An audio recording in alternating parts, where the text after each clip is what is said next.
Seja bem-vindo a mais uma aula do nosso curso de português. O que você vai aprender nesta aula? O que é certo dizer, por exemplo? O que é certo dizer? Os guardas deteram o ladrão ou os guardas detiveram o ladrão? O certo é dizer detiveram. Por quê? Porque o deter é derivado do ter. Então, quem sabe conjugar o ter, sabe conjugar o deter.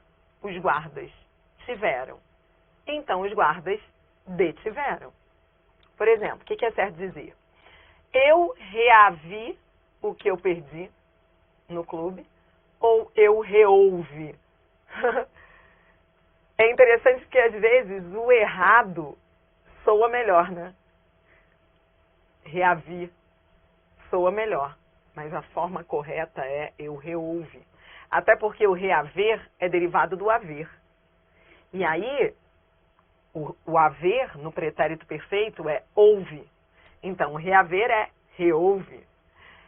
Seja bem-vindo à aula de verbos. Eu costumo dizer que isso é mais do que simplesmente português para concursos. Isso é uma questão de cidadania. Você saber conjugar verbos, que é um dos assuntos mais complexos da nossa gramática. Lembra que quando você estudava verbos, por exemplo, lá no inglês, era tão fácil, né? Ah, se tudo fosse o verbo to be, não é não?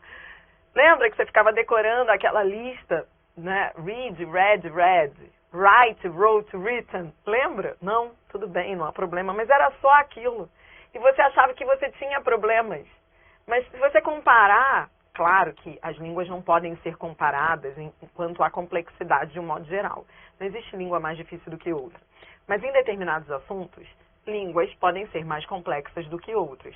Em verbos, nossa língua é extremamente complexa. Isso não se discute. Se você for estudar verbos por outras línguas, como o inglês aqui, que eu trouxe como exemplo, você vai ver como é mais fácil estudar verbos em inglês do que, aliás, ajuda, eu costumo dizer. Quem estudou, quem tem base de verbos no inglês, vai utilizar essa base para o português, sabia? Ajuda a beça. A base que você teve no inglês, você vai usar aqui, caso você lembre. Mas você vai estudar verbos, talvez de uma maneira como você nunca estudou. Você vai ver que, em verbos, eu separo os assuntos de maneira bem didática, para que você aprenda tudo, desde conjugação até o uso do gerúndio. Lá na frente você vai treinar comigo com questões de gerúndio. Você sabia que gerúndio não é de todo ruim? Muita gente tem preconceito com gerúndio, falando, gerundismo. Gerundismo é um problema, mas há usos do gerúndio que são corretos. Você vai aprender que gerúndio pode ser bom, pode ser ruim, mas também pode ser bom. Então você vai ver que eu separei esse assunto verbos em tópicos, para que você aprenda de maneira mais lógica, repito, um dos assuntos mais complexos da nossa gramática. Então, eu prometo a você que nós vamos do zero ao topo. Acompanhe aí com o seu material. Estamos no módulo 2, é o último assunto de morfologia, nosso capítulo 11. E você que acompanha com a minha gramática comentada da editora Saraiva, para quem tem a 6ª edição, é o capítulo 8 da parte 2. Vamos estudar utilizando aí tanto o material em PDF quanto os vídeos. O ideal é que você imprima o material em PDF antes da aula, para que você possa fazer as anotações. Outra coisa, repare que você vai ver, nós estamos no capítulo 11. Se você clicar aqui, verbos, você vai ver que dentro desse tópico verbos, cada vídeo é nomeado. Então você tem como depois, por exemplo, digamos que você queira assistir novamente a um determinado tópico, dentro desse tópico aí, verbos. Eu quero rever só a parte de semântica. Você clica lá na parte de semântica.